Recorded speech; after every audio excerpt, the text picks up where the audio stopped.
guys, it's Jane. We finally have a sunny day here again. It's still cold, but it's nice and sunny and bright, so I can't waste a filming day like this. So I've decided to do a tag. Before I get started, I just want to apologize. I am so backed up in tags, and a not insignificant portion of that is the fact that the weather has been so terrible here and the light unavailable. But today I'm doing a tag. I was tagged by Hannah from JHT Books in the Sisterhood of the World Vloggers Award tag. There seems like there's just a few too many words in the name for that tag. But anyway, thank you so much, Hannah. I really appreciate you tagging me. Hannah reads completely different books to me, but her personality is just so winning that I just always enjoy watching her videos. And yeah, she always makes me smile. So if you haven't checked out Hannah's channel, why don't you go and have a look at one or two of her videos. I'll link her below.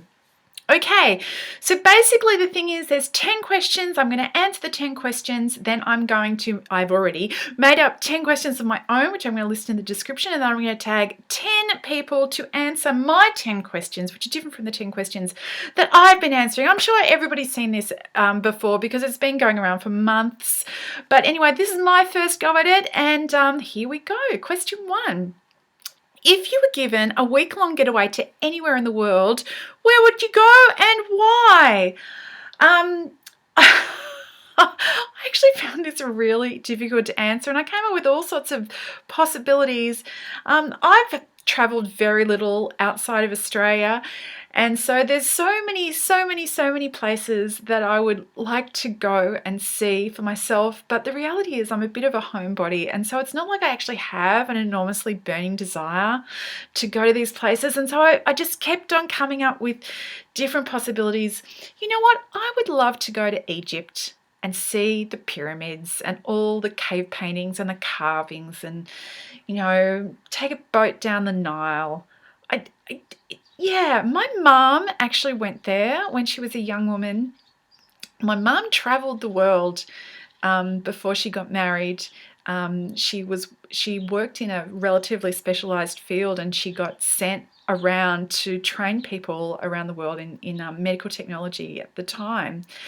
And she did actually go to Egypt briefly, because this was back before, you know, people were flying everywhere. So she went on a boat and they stopped places, and all that she remembers about Egypt is that it smelled. That is literally the only recollection that she has about it to share with me. And I'm pretty sure there's got to be more to it than that. So I would love to go there. Okay, all the rest of these questions I'm going to answer really quickly so that we don't have a too long tag. Number 2, ice cream, sorbet or gelato? Well, at the moment, none.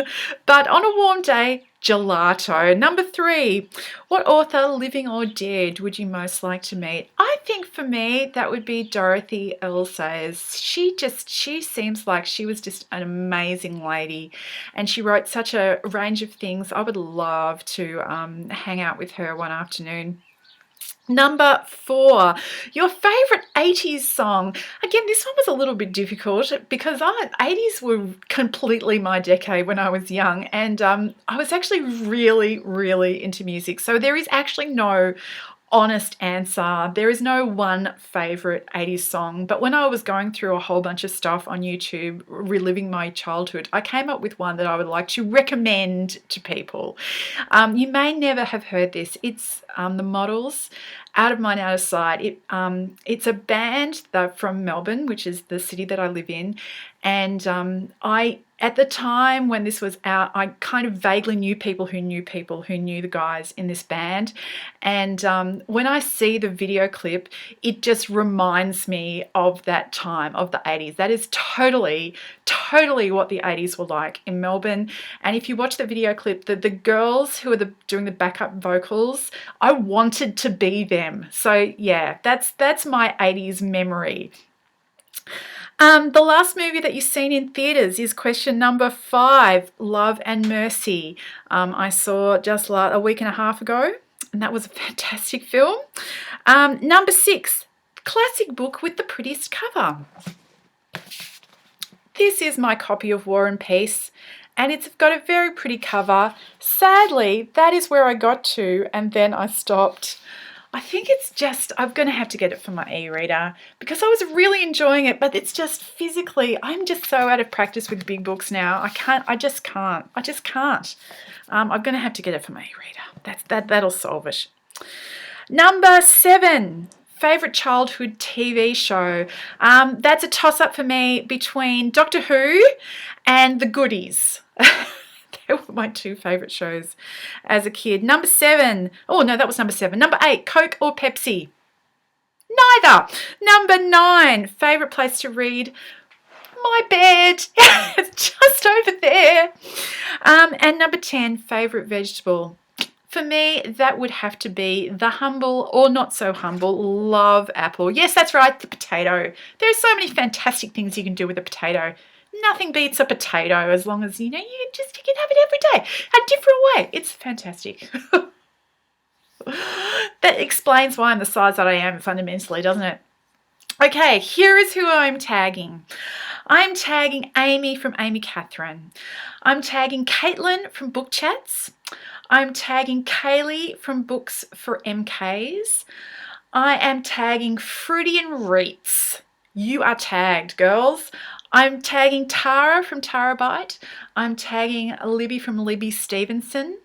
I'm tagging Stephanie from Time to Read. You can do this when you get back from Europe. You don't need to do it right now. It'll wait, Steph.